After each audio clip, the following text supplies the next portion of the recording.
বিসমিল্লাহিররহমানিররহিম। Keraniganj girls school and কলেজের online ক্লাসে আমাদের স্বাগত। প্রিয় নবম ও দশম শ্রেণীর শিক্ষার্থীবৃন্দ, তোমরা ভালো আছো, সুস্থ আছো, নিরাপদে আছো। আজকে আমি তোমাদের ভূগোল ও পরিবেশ বিষয়ে পঞ্চম অধ্যায় নিয়ে আলোচনা করবো। পঞ্চম অধ্যায় তোমাদের কী আছে? পঞ্চম অধ্যায় আছে বায়ুমণ্ডল। বায়ুমণ্ডল সম্পর্কে আমাদের ধারণা জানতে হবে, আমাদের বায়ুমণ্ডল সম্পর্কে ধারণা থাকতে হবে। দেখো, আমরা জানতে পেরেছি এখন পর্যন্ত মহাকাশে আবিষ্কৃত সৌরজগতের বাহ্যিক গ্রহ হচ্ছে পৃথিবী। অর্থাৎ সৌরজগতের গ্রহ রয়েছে 8টা: বুধ, শুক্র, পৃথিবী, মঙ্গল, বৃহস্পতি, শনি, ইউরেনাস, নেপচুন। এই যে 8টা গ্রহের ভিতরে এর ভিতরে একটা মাত্র গ্রহে পৃথিবী প্রাণী বসবাসের উপযোগী। ভূপৃষ্ঠের চারদিকে যে জীবজগৎ বা প্রাণের ধারণের প্রয়োজনীয় উপাদান বেষ্টিত রয়েছে, ভূপৃষ্ঠের চারদিকে যে প্রাণ ধারণের জন্য যে উপাদানগুলো বেষ্টিত রয়েছে এগুলো কী বলা হয়? বায়ুমণ্ডল। অর্থাৎ ভূপৃষ্ঠের যে গ্যাসীয় আবরণ পৃথিবীকে বেষ্টন করে আছে, তাকে কী বলা হয়? বায়ুমণ্ডল বলা হয়। এটাকে আমরা এই বায়ুর উপাদানসমূহ কয়েকটি স্তরে বিভক্ত হয়ে অবস্থান করছে। এগুলো পৃথিবীর মানুষের ও অন্যান্য জীবজগতের জন্য কত দরকার তা আমরা বোঝার চেষ্টা করব। বায়ুর উপাদান কী কী বায়ুর উপাদান রয়েছে দেখো। জীবন ধারণের জন্য পৃথিবীর জীবকুলের কাছে যেসব জিনিস অপরিহার্য, বায়ুমণ্ডল তাদের মধ্যে অন্যতম। গ্যাসীয় আবরণ পৃথিবীকে বেষ্টন করে আছে। পৃথিবীর মধ্যাকর্ষণ শক্তির ফলে বায়ুমণ্ডল ভূপৃষ্ঠের চারদিকে ছড়িয়ে থাকে, অনবরত আবর্তন করছে। অর্থাৎ পৃথিবীর মধ্যাকর্ষণ শক্তির ফলে বায়ুমণ্ডল চতুর্দিকে কী করছে? অনবরত আবর্তন করছে। বায়ুমণ্ডলের বর্ণ, গন্ধ, আকার কিছুই নেই। বায়ুমণ্ডলের বর্ণ নাই, গন্ধ নাই, আকার নাই, কিছুই নেই। গন্ধ আকার কিছুই নেই। তাই একে আমরা খালি চোখে দেখা যায় না, কেবল অনুভব করা যায়। বায়ুমণ্ডলকে আমরা খালি চোখে দেখতে পাই না, তাই কি কেবল অনুভব করা যায়। বায়ুমণ্ডল বিশালতা এর ক্রিয়াদি সম্পর্কে বিজ্ঞানীদের গবেষণা নিরন্তর চলছে। বিভিন্ন উপগ্রহ গবেষণার মাধ্যমে জানা গেছে ভূপৃষ্ঠ থেকে উপরের দিকে প্রায় 1000 কিলোমিটার পর্যন্ত বায়ুমণ্ডল বিস্তৃত। ভূপৃষ্ঠ থেকে 1000 কিলোমিটার পর্যন্ত কি বায়ুমণ্ডল বিস্তৃত। বায়ুমণ্ডলের ব্যাপ্তি যত বিশাল হোক না কেন, এর প্রায় 97% উপাদানই ভূপৃষ্ঠ থেকে 30 কিলোমিটারের মধ্যে সীমাবদ্ধ। বায়ুমণ্ডলের ব্যাপ্তি যত কিলোমিটার হোক না কেন, ভূপৃষ্ঠ থেকে কয় কিলোমিটার? 97 কিলোমিটার পর্যন্ত সীমাবদ্ধ। তাই মানুষ ও উদ্ভিদ জীবজন্তুর উপর এর প্রভাব অত্যন্ত বেশি। বায়ুমণ্ডল প্রধানত 3 প্রকার উপাদান দ্বারা গঠিত, যেমন বিভিন্ন প্রকার গ্যাস, জলীয় বাষ্প, ধূলিকণা ও কণিকা। বায়ুমণ্ডল 3টা উপাদান দ্বারা গঠিত, যেমন গ্যাস, জলীয় বাষ্প, ধূলিকণা ও কণিকা। এখানে বায়ুমণ্ডলের বিভিন্ন উপাদানের তালিকা, কি কি তালিকা রয়েছে দেখো। নাইট্রোজেন, বায়ুমণ্ডলের শতকরা বেশি আছে কি? নাইট্রোজেন। বায়ুমণ্ডলের শতকরা কি আছে? বায়ুমণ্ডলের বিভিন্ন উপাদানের তালিকা।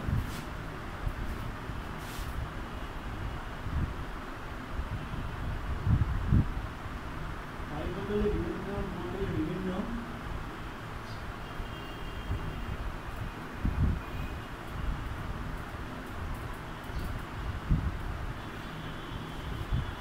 উপাদানের তালিকা।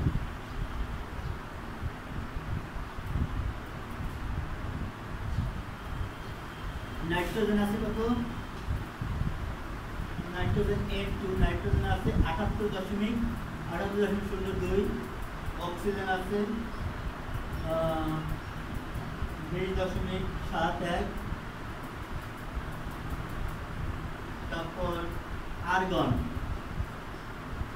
আছে 0.80%। তারপর কার্বন ডাইঅক্সাইড আছে কত? 0.03। তারপর অন্যান্য গ্যাস। এখানে দেখো, এখানে বায়ুমণ্ডলে কি কি আছে? এখানে আছে বায়ুমণ্ডলে নাইট্রোজেনের পরিমাণ সবচেয়ে বেশি। বায়ুমণ্ডলে নাইট্রোজেনের পরিমাণ 78.02%। অক্সিজেনের পরিমাণ 20.071%।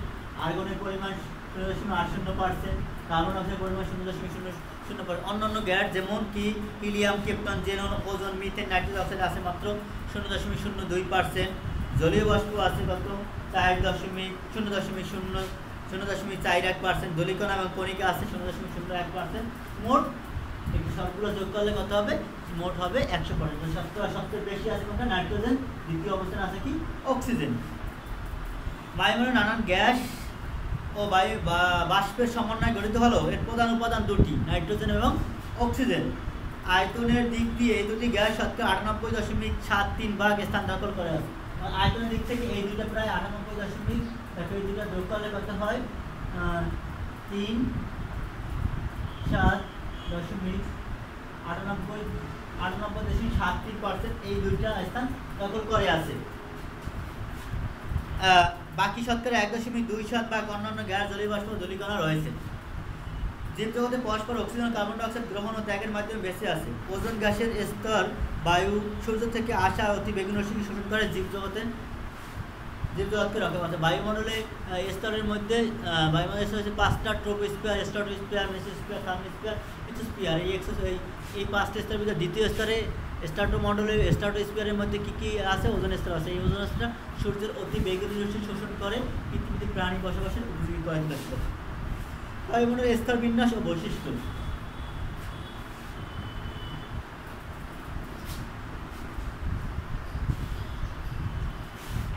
বায়ুমণ্ডলের স্তর বিন্যাস।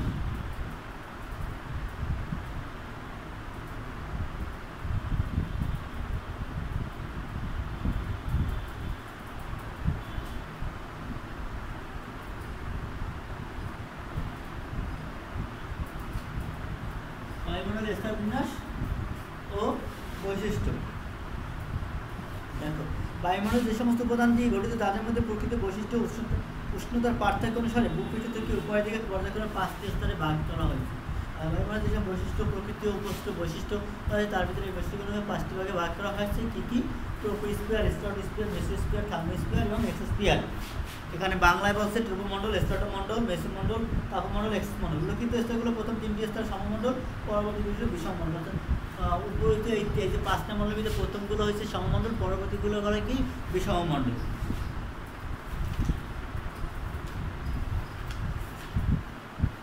আচ্ছা, এরপর দেখো ট্রোপোমণ্ডল।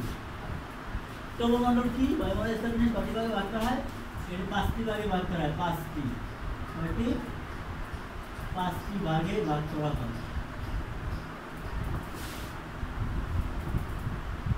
হয়। যেমন 1 নম্বর ট্রোপোস্ফিয়ার, ট্রোপোমণ্ডল।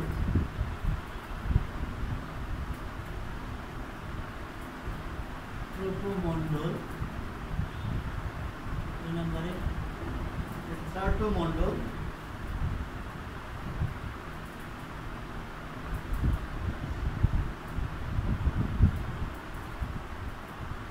3 নম্বরে মেসোমণ্ডল।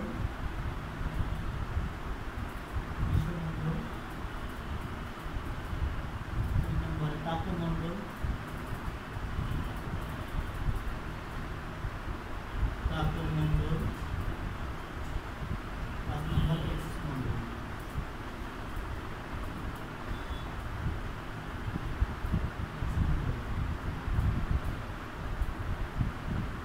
তাহলে আমি এই যে 5টি স্তর পাইলাম। দেখো, এই 5টি স্তরের প্রথম মণ্ডলটা কি? স্ট্রাটোমণ্ডল বা স্ট্রাটোট্রোপো। প্রথম মণ্ডল হচ্ছে ট্রোপোস্ফিয়ার বা ট্রোপোমণ্ডল। এখন দেখো ট্রোপোমণ্ডল কি বৈশিষ্ট্য রয়েছে। এই স্তরটি বায়ুমণ্ডলের সবচেয়ে নিচে এবং ভূপৃষ্ঠের সঙ্গে লেপ্টে আছে। বায়ুমণ্ডলের সবচেয়ে নিচে এবং ভূপৃষ্ঠের সঙ্গে লেপ্টে আছে। এটা যদি চিত্রের মাধ্যমে আমি এখানে প্রকাশ করি, দেখো আমি যদি চিত্রের মাধ্যমে প্রকাশ করি তাহলে আমি এখানে কীভাবে করা যায়? দেখো, এই একটা স্তর,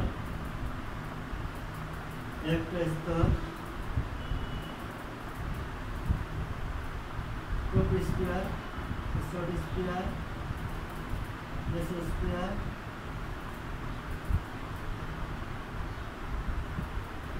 থার্মোস্ফিয়ার, এক্সোস্ফিয়ার। তাহলে এটা ট্রোপোস্ফিয়ার, ট্রোপোমণ্ডল, স্ট্রাটোমণ্ডল,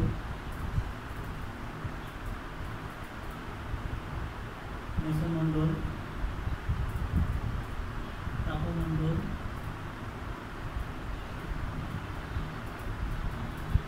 তারপর এক্সোমণ্ডল। এই 5টা স্তরে দেখো। এখন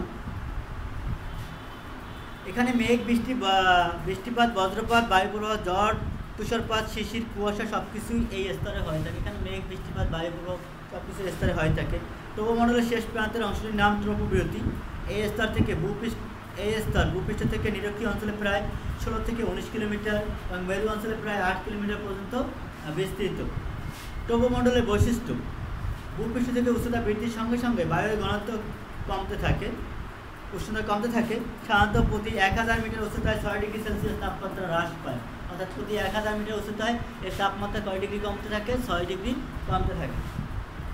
উচ্চতা বৃদ্ধির ফলে বাতাসের গতিবেগ বেড়ে যায়। উচ্চতা যখন যত উপরের দিকে যাইবা তত কি বাতাসের গতিবেগ বাড়তে থাকবে। নিচের দিকে বাতাসের জলীয়বাষ্পের পরিমাণ বাতাসের জলীয়বাষ্পের পরিমাণ বেশি থাকবে। ধূলিকণা অবস্থানের ফলে সমগ্র ওজনের সাথে প্রায় 75% এই স্তর বহন করে। যে উচ্চতা তাপমাত্রা বন্ধ হয়ে যায় তাকে ট্রপোবিরতি বলা হয়। বায়ুমণ্ডল এই ট্রপোস্ফিয়ার শেষ সীমানাকে কি বলা হয়? ট্রপোবিরতি। ট্রপোস্ফিয়ার শেষ সীমানাকে বলা হয় ট্রপোস্ফিয়ার শেষ সীমানাকে বলা হয় ট্রপোবিরতি। বাংলায় বলা হয় ট্রপোবিরতি, ইংলিশ বলা হয় ট্রপোপজ।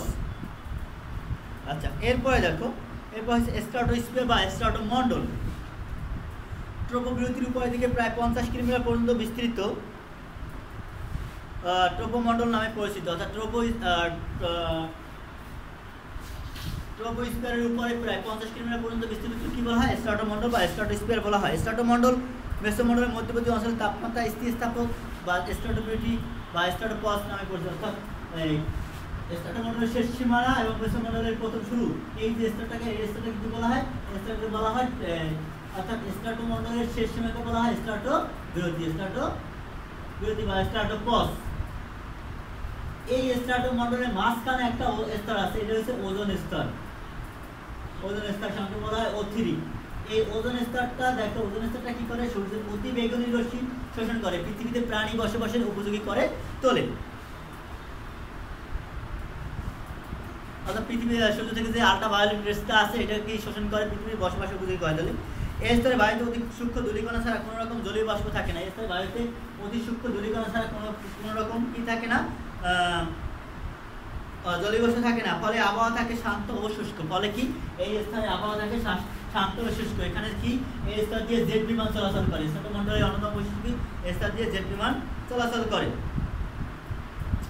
50 কিলোমিটার উচ্চতায় তাপমাত্রা পুনরায় হ্রাস পেতে থাকে। 50 কিলোমিটার কি তাপমাত্রা বা পুনরায় হ্রাস পেতে থাকে। স্ট্রাটোমণ্ডলের শেষ প্রান্ত কি নাম কি? স্ট্রাটোবিরতি। স্ট্রাটোমণ্ডলের শেষ সীমানার নাম কি? স্ট্রাটোবিরতি। এরপর দেখো, এরপর হচ্ছে মেসোমণ্ডল। মেসোমণ্ডল তাপমণ্ডল এবং স্ট্রাটোমণ্ডলের শেষ সীমানা থেকে তাপমণ্ডল পর্যন্ত স্তরটির নাম কি? মেসোমণ্ডল। এই স্তরের উপরে তাপমাত্রা হ্রাস পাওয়া থেমে যায়, এই স্তরটিকে মেসোবিরতি বলা হয়। যে স্তরে তাপমাত্রা হ্রাস পেয়ে যায়, অর্থাৎ এই স্তরে তাপমাত্রা হ্রাস পায়, এটাকে বলা হয় মেসোবিরতি। অর্থাৎ যে স্তরে তাপমাত্রা হ্রাস পাবে, অর্থাৎ এই স্তরটাকে বলা হয় কি? মেসোবিরতি বা মেসোপজ। আর এই স্তরের বৈশিষ্ট্য কি দেখো, এই স্তরে ট্রপোমণ্ডলের মতো উচ্চতা বাড়ার সঙ্গে সঙ্গে বায়ুমণ্ডলের তাপমাত্রা কমছে। এই স্তরে উচ্চতা বাড়ার সাথে সাথে কি তাপমাত্রা আস্তে আস্তে কমতে থাকে, যা -83 ডিগ্রি সেলসিয়াস পর্যন্ত নিচে নেমে যায়। মেসোমণ্ডলের বায়ুমণ্ডলের সবচেয়ে শীতলতম স্থান তাপমাত্রা ধারণ করে। মহাকাশ থেকে যে সমস্ত উল্কা পৃথিবী থেকে ছুটে আসে তার অধিকাংশ স্তরে এসে পুড়ে যায়। অর্থাৎ মহাকাশ থেকে যেসব উল্কা এই স্তরে ছুটে আসে, এই স্তরে এসে কি পুড়ে যায়। অর্থাৎ মহাকাশ থেকে যেসব উল্কা এই স্তরে ছুটে আসে, এই স্তরে কি হবে? এই স্তরে এসে পুড়ে যায়, শেষ হয়ে যায়। এরপর দেখো তাপমণ্ডল। মেসোবিরতির উপরে 500 কিলোমিটার পর্যন্ত বিস্তৃত স্তরকে তাপমণ্ডল বলা হয়। অর্থাৎ মেসোবিরতির উপর থেকে প্রায় 500 কিলোমিটার পর্যন্ত বিস্তৃত স্তরটাকে কি বলা হয়? তাপমণ্ডল বলা হয়।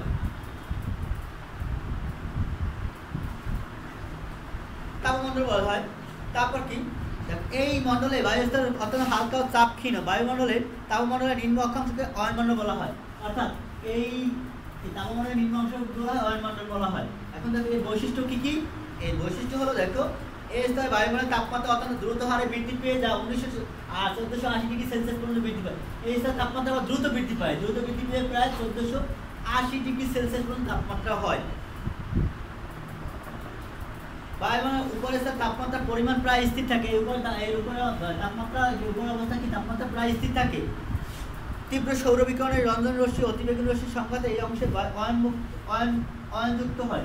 অর্থাৎ তীব্র সৌরশক্তি এবং বায়ুর সংঘর্ষে অতিবেগুনি রশ্মি তীব্র সৌরশক্তি এবং অতিরিক্ত বেগুনি রশ্মির সংঘর্ষের ফলে স্থানে কি অয়নযুক্ত হয়? বায়ু অয়নযুক্ত হয়। ভূপৃষ্ঠে পাঠানো বেতার তরঙ্গ। অর্থাৎ এখানে অন্য একটা বৈশিষ্ট্য হচ্ছে কি? বায়ুমণ্ডলের কোন স্তরে বেতার তরঙ্গ প্রতিফলিত হয়, এই ধরনের কোশ্চেনটা পরীক্ষায় থাকে। এই ধরনের যদি কোশ্চেন আসে তাহলে ক নম্বরে কোশ্চেন আসতে পারে যে বায়ুমণ্ডলের কোন স্তরে বেতার তরঙ্গ প্রতিফলিত হয়। উত্তর হবে বায়ুমণ্ডলের তাপমণ্ডলে বা থার্মোস্ফিয়ারে কি বেতার তরঙ্গ প্রতিফলিত হয়। পৃথিবী থেকে যে বেতার তরঙ্গ করানো হয় ওখানে বাধাপ্রাপ্ত হয়, আবার পৃথিবীতে বায়ুমণ্ডলে বিভিন্ন বাধা পেয়ে পুনরায় আবার পৃথিবী পৃষ্ঠে ফিরে আসে। এবার দেখো এক্সোমণ্ডল। এক্সোমণ্ডল কি বলা হয়? তাপমণ্ডলের উপরে প্রায় 960 কিলোমিটার পর্যন্ত যে বায়ু স্তর আছে তাকে এক্সোমণ্ডল বলা হয়। অর্থাৎ তাপমণ্ডলের উপর থেকে 960 কিলোমিটার পর্যন্ত যে বায়ু স্তর রয়েছে তাকে কি বলা হয়? এক্সোমণ্ডল বলা হয়। এই স্তরে হিলিয়াম ও নাইট্রোজেন গ্যাসের প্রাধান্য দেখা যায়। এই স্তরে কি? এই স্তরে হিলিয়াম ও নাইট্রোজেন, সরি, এই স্তরে হিলিয়াম এবং হাইড্রোজেনের পরিমাণ বেশি দেখা যায়, সবচেয়ে আধিক্য দেখা যায়, বেশি দেখা যায়। এই স্তরের বৈশিষ্ট্য কি? এক্সোমণ্ডলের তাপমণ্ডল অতিক্রম করে 960 কিলোমিটার পর্যন্ত প্রসারিত হয়। এটি তাপমণ্ডল অতিক্রম করে 960 কিলোমিটার পর্যন্ত প্রসারিত হয়। এটি ক্রমান্বয়ে আন্তঃগ্রহ স্থান প্রবেশ করে। এই স্তরের তাপমাত্রা 300 ডিগ্রি সেলসিয়াস থেকে 1650 ডিগ্রি সেলসিয়াস পর্যন্ত হয়ে থাকে। এই স্তরের তাপমাত্রা 300 ডিগ্রি সেলসিয়াস থেকে 1650 ডিগ্রি সেলসিয়াস পর্যন্ত হয়ে থাকে। এই স্তর খুব সামান্য পরিমাণ gas, oxygen, nitrogen, argon, helium দান করে, কেননা মধ্যগহনের ঘাটতির কারণে গ্যাস অণু কণাগুলো সহজেই মহাকাশে ছড়িয়ে পড়ে। বায়ুমণ্ডলের বিভিন্ন স্তরের গুরুত্ব। বায়ুমণ্ডলের বিভিন্ন স্তরের গুরুত্ব।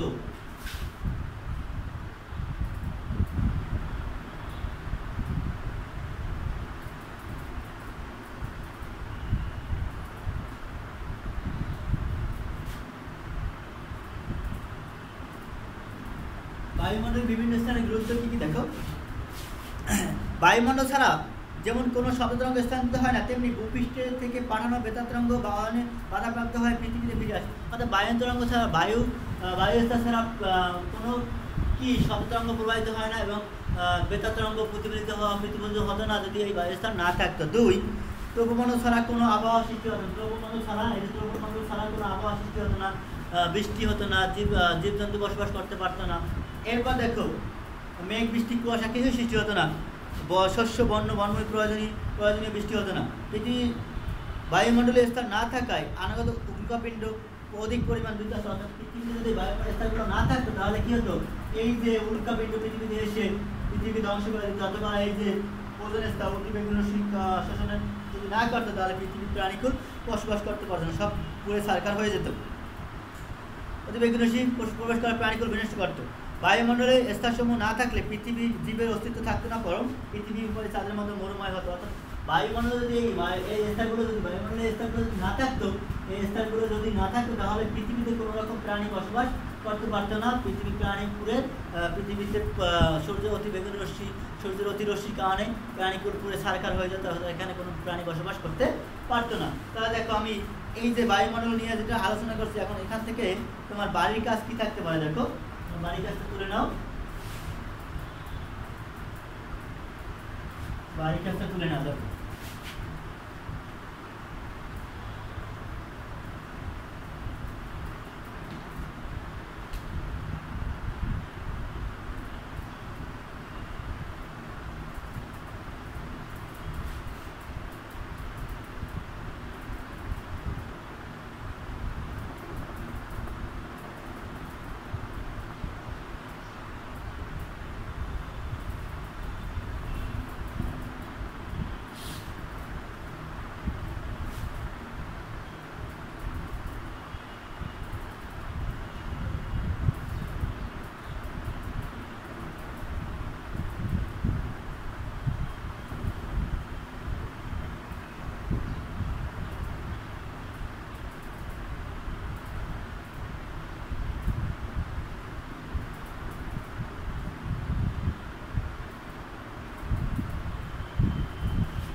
এই তিনটে কোশ্চেন তোমাদের আজকে যতটুকু পড়ালাম এই তিনটে কোশ্চেন পড়ো তোমরা, তুমি এই তিনটে কোশ্চেন উত্তর দিতে পারবে। ঠিক আছে, তুমি সবাই ভালো থাকো, সুস্থ থাকো, আল্লাহ হাফেজ।